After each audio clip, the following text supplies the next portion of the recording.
Dwain, you got your lovely, critically acclaimed rankings up on fantasylife.com. And one of the things you're doing this year is kind of going through the positions and giving a smash, a fade, and a sicko start, which is a nice way of saying, like, no, this guy isn't ranked too highly. But it's one of those you could imagine if he actually does go out there, because there's a few things you like about it. So without further ado, let's get into your quarterbacks. You're smashing CJ Stroud, you're fading Dak Prescott, and your sicko start, Sam Darnold.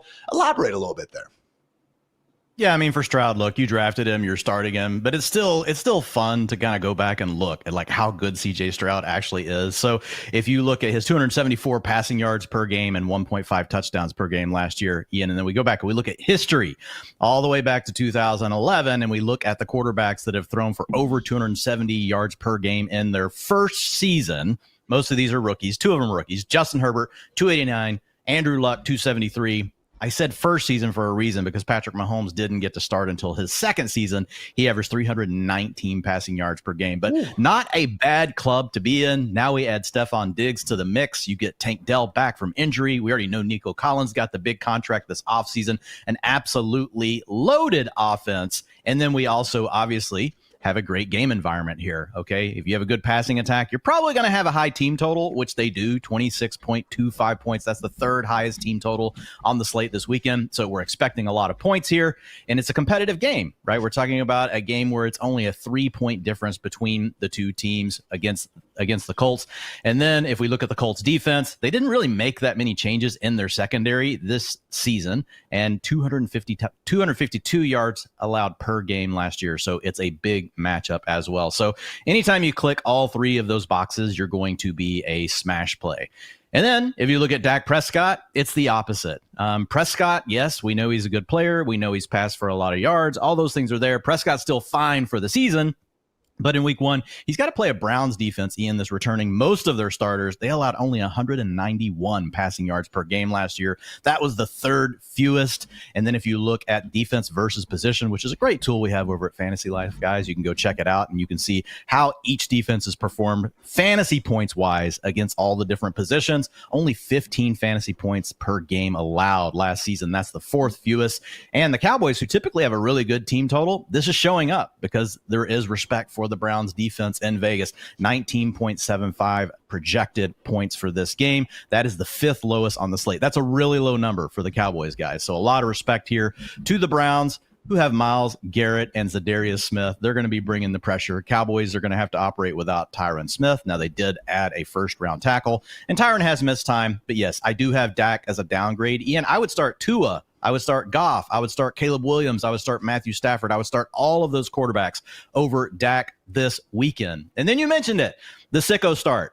I'm not saying you guys have to go out and do this, but if you're in a sicko league, like, you know, you're in a sicko league. There's no one on the waiver wire. You guys are flexing like 3 players. You might have a super flex, which is an extra quarterback. You know, if you're in a sicko league, and if you are, my name for you this weekend is Sam Darnold. If you look at our projection model, he came in as the QB 17, which was ahead of Dak Prescott. That was ahead of Kirk Cousins. Yeah, he's only averaged 211 yards per game in healthy games for his career. So when you see his 245 projected yards in our model, you're probably thinking that's a little bit unhinged. And I thought it too when I first looked at it. But then I looked at the matchup. They're playing against the Giants. I don't know if you guys can even name the starting cornerbacks for the Giants, but we've got Deonte Banks, who ranked 110 out of 126 qualifiers over at PFF and coverage grade last year. Adoree Jackson was 117 out of 126.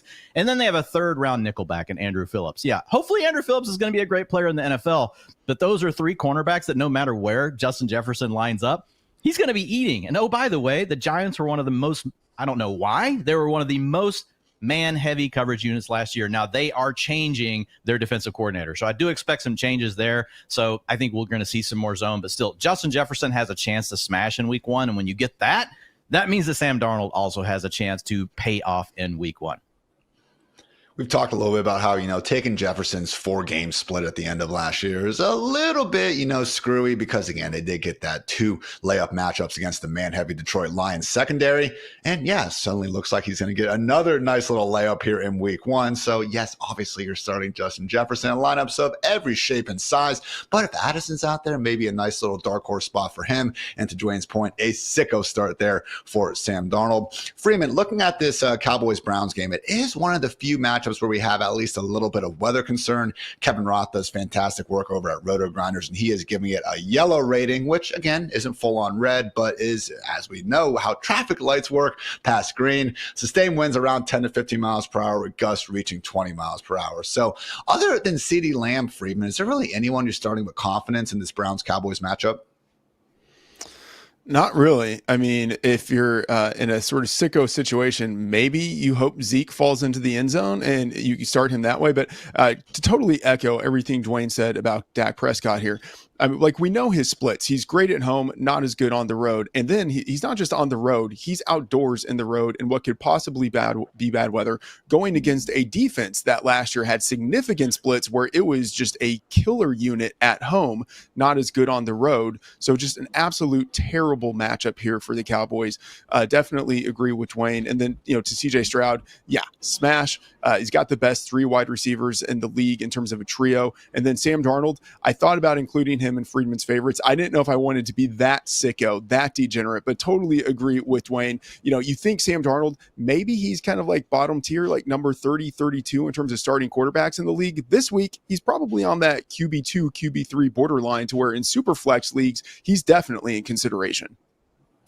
Dwain's projections for the Houston Texans wide receivers, which you can find on fantasylife.com, have Nico Collins leading the way. Stephon Diggs getting the second most targets and yards, though. And then, yes, in third, Tank Dell. So I do not think Freedman is out of line. This does look like the single best wide receiver trio in the NFL, with all due respect to what the Bears and some other squads are cooking with at the moment. So, again, everyone's starting CJ Stroud as a top 8 consensus ranked quarterback in our ranks for a reason. Dak Prescott, maybe get him a little bit of a seat on the bench. I appreciate him going to Yahoo Sports and telling fantasy managers, don't put me in the super flex, put me in that QB1 spot. Sorry, Dak, not this week. And then also, again, the sicko start, Sam Darnold against the Giants defense that, yeah, we are not overly respecting out here. So good stuff there, Mr. McFarland. Now let's get to your, again, smash, fade, and sicko start running back. Starting off with a smash, Mr. Joe Mixon, someone that, yeah, people usually were able to draft in the 3rd, 4th, maybe even a little bit later rounds of their fantasy drafts. And all of a sudden, Dwayne, we get the week 1 projections, and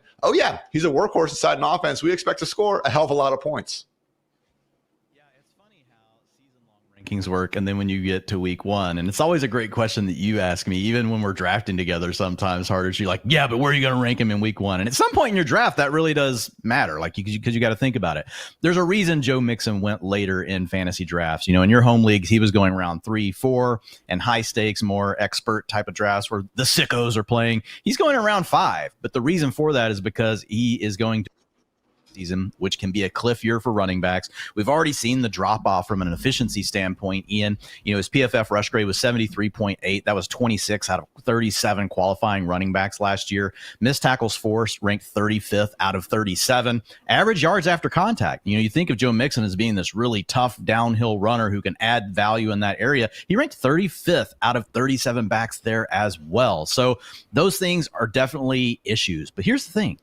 That's already been going on with Mixon for 2 seasons now. And guess what? Coaches still trust him. They still want to give him the ball, which is this thing that doesn't fit into our fantasy football spreadsheets. And we've heard all of the praises all offseason long from Bobby Slowick. So in week 1, I just don't worry about all that. Could those underpinnings ultimately doom Joe Mixon at some point this season? And they decide, maybe we need to give carries to another back. Like, anything like that is possible. But in week 1, that's not happening. And you just mentioned it. We've got a game that's we're expected to see a ton of points. We're going to have a guy getting plenty of carries inside the 5-yard line. So yes, whenever you look at him, you just project out his volume for week 1, Ian, it's super hard to not find a way to have this guy at least in your running back 2 spot. He projects for the 7th most points of all flex players. That's looking at all wide receivers and all running backs in our Fantasy Life projection model for the weekend. That makes him a smash play. I have him as my number 12 player overall, looking at all running backs, wide receivers, and tight ends together. Dwain and I both have Mixon as our RB7 in terms of positional ranks. Freedman, RB16. So if you have anything mean you want to say about Dwain's ranking or just him personally, man, the floor is yours. Oh, I mean, I have lots of mean things I would love to say about Dwain, but we'll save that for off the air. But in terms of Mixon, I will just say I'm too low on him, and when I was writing up Freedman's favorites, I was looking, I was like, yeah, I got to include him. And so when I update my rankings, literally right after we record this show, I have him as my RB16 now. I think he's going to be closer to RB12 after I do the updates. Okay, I was hoping to get some jabs flying. Stern but fair. Yeah, everyone, you should be starting Joe Mixon in fantasy lineups this week. Who you should not be starting, Dwain, is potentially Zamir White going up against the Chargers defense that, yeah, we saw the Raiders drop, 63 points on last year. Got some help, on the DST side of things as well. But, man, Dwain, if we can't start Zamir White against the Chargers, who really can we feel good about him against? And, yeah, maybe the answer is nobody. Yeah, look, I just don't see the reason to risk it with Zamir White in week one because we got this weird utilization thing at the end of the preseason over those 2 games with the starters in the game. They were really rotating him and Alexander Mattison a lot more than what I think fantasy, folks expected. They both also stayed in the game after the starters left. So it's almost like the coaching staff was looking for, hey, one of you guys take this job. And I don't think either one of them did. So I think we could see a situation where we come out in week one, man, and what if it's 40% to each of these guys and an offense that we don't really like? I think the Chargers defense is going to be way better than what people think, especially against the run. Look, guys, as much as Harbaugh likes to establish the run for his offense, he likes to pile the box and stop it on his side of the ball. So they're not going to let the Raiders run the football. The best way to attack the Chargers last year was already through the air. They've obviously made some improvements to their secondary, but I also see the Raiders, and I'm like, you've got Brock Bowers, you've got Devontae Adams, you've got Jacoby Myers. I get it, you got Gardner Minshew, but the better way to attack the Chargers still might be through the air. I just think there's a lot of unknowns here, and I don't see a reason to try to force this in week one, Ian, for a team that's got 18.75, expected points right now, as far as their team total, if we're looking at the Vegas lines. I don't know that either one of these running backs is going to have a chance to score a touchdown. Right. So I just don't see a reason to force it with Zamir White this week. Had a nice stretch run at the end of last year. Well, I think people almost remember it being bigger than it actually was in their minds. I mean, over the last 4 games in terms of just PPR points, RB 12, 16, 16, and then 20th, because guess what? It's hard to really rack up these monster finishes in full PPR scoring when, you aren't catching too many passes out there. Freedman, is there really anyone in this Raiders offense that interests you? Because again, we love Adams' talent. Jacoby Myers, dog. Brock Bowers, dog. Even Zamir White, okay, he should be getting 15 plus carries out there. So can we trust anyone? Because as much as Harbaugh and companies should be improving that Chargers defense, not the most formidable, geez, that's a tough word, opponent on the schedule. Yeah, I mean, I'm interested in Adams, and we'll talk about him a little bit. I will give a little bit of resistance to the Zamir White fade. I agree with Dwayne's point that there's uncertainty here. That is certainly the case. And if at the end of week one, we're like, oh man, Alexander Mattison ended up taking 48% of the snaps, we are not going to feel good about Zamir White. But I still think based on what he did last year, he is the front runner entering this year. I think he's going to get maybe 60, 75 up in that range. It's a wide range, but percent of the carries in that offense. And I think this is going to be an offense, even when they're losing, they're going to be running the ball way more than they should. So I still think that makes Zamir White a high end RB3, but one with a really wide range of outcomes where if the floor just fell out, that would not be a surprise at all. Friedman. So here's where I was at on this. So my thought would be, if I have to pick, though, on an uncertain backfield, would I rather take a dip? Would I rather dip my toes in the waters of the Zach Moss, Chase Brown, an actual good offense favored largely in a game against the Patriots this weekend where they could just be running the ball by the second half? You got Chuba Hubbard, similar situation, but probably more of a lock to get carries, in my opinion, over Miles Sanders, who's now dealing with a finger injury. We've got Tony Pollard and Tajay Spears, both better players than Zamir White. And so ultimately, that's how Zamir White got pushed way down my ranks.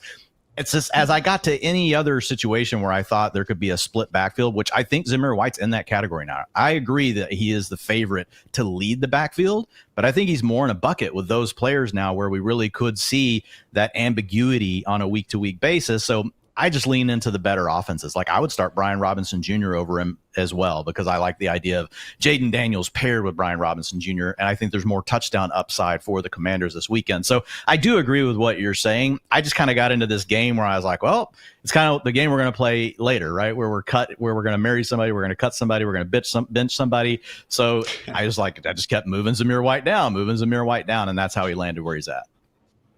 Yeah, all of those guys you mentioned, I have Zamir White ranked ahead of all of them. And the thing is, I don't really disagree with what you're saying. They are all in these uncertain situations. It's just we've seen Zamir White do it at the end of last season with the same coach that he has now. So I'm just going to keep him ranked where he is. But if he's in a split backfield with Alexander Mattison next week, week 2, the all-important week 2, I will have him much further down the ranks. You guys can say you agree with each other all you want, but at the end of the day, Dwayne's got the man RB33. Freedman's got him RB25. So tighten up those gloves. Yep. We got Zamir White, gangster, going off here today. So personally, I have him RB27. Not overly feeling it myself. Haven't been drafting much of him all off season. I do think, though, he is the fairly clear running back. I would be very surprised if we see Alexander Mattison playing over 30% of the offensive snaps. But again, we'll see what happens. That's what the utilization report is for at the end of the day. Dwayne, we're sticking with this game for your sicko start of the week. That's right. Chargers running back JK Dobbins. And as you said yesterday, yes, the man has tore his ACL, meniscus, LCL, hamstring, and Achilles since 2021. But, and this is where you go. But he's only going to be 25 years old. And before those injuries, he was one of the most explosive backs in the NFL. Great tee up there, Hartitz. 10 plus yard attempts, 16% versus the NFL average of 10%. So a very explosive back. Missed tackles forced 20% versus 16% for the NFL average. And then average yards after contact, 3.3 versus 2.7 for the NFL average. So if he's only 70, 80% of that, I think that JK Dobbins is going to smash this season. It is a very, ambiguous situation for week 1. We have no clue really how this backfield is going to split up. I've got it projected as basically 35% to Gus Edwards, 35% to JK Dobbins, and then a sprinkle in of Kamani Vidal. So we'll see how it ultimately plays out. But I do think there's a chance, Ian, that you come out, you get hot hand. Dobbins has looked really good in camp. All the reports have been glowing. He's all over social media talking about how he's back. He seems like a man on the mission. So if there is a back that I'm picking from this Chargers backfield in week 1 to where we could look up at the end of the day and we're like, holy crap, JK Dobbins or a player just put up 20 points, I think it's JK Dobbins. Like that would be my pick from this group. I don't think I could really envision myself saying that about any of these other players. So Dobbins is, yes, a sicko start. If you're in a crunch and you need a player that you got to put in that running back 2 or maybe one of your flex spots, I think Dobbins is a name you can consider.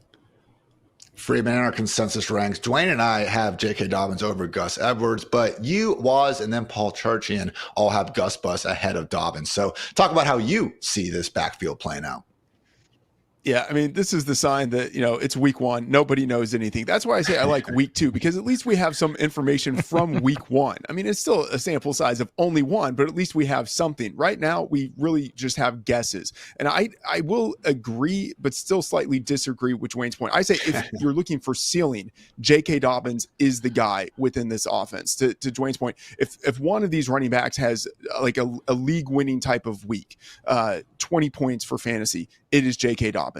I would say it is likelier, though, that Gus Edwards ends up leading the backfield in carries this week. And both of those things could be true. Like Gus Edwards could have, 12 carries. J.K. Dobbins could have 10 and still end up outscoring him. Like that could end up being the case. But I do think we see Edwards lead the backfield. But again, it's week 1. No one knows anything, especially with the Chargers in this backfield. In more fantasy lineups than not, Gus Edwards or J.K. Dobbins, no, you should have someone better to start out there. But yeah, you could imagine once we find out who the guy's going to be, to Freedman's point, hopefully by as soon as week 2, then maybe we can get excited about a run-first offense under Harbaugh and Greg Roman. So good stuff there, guys.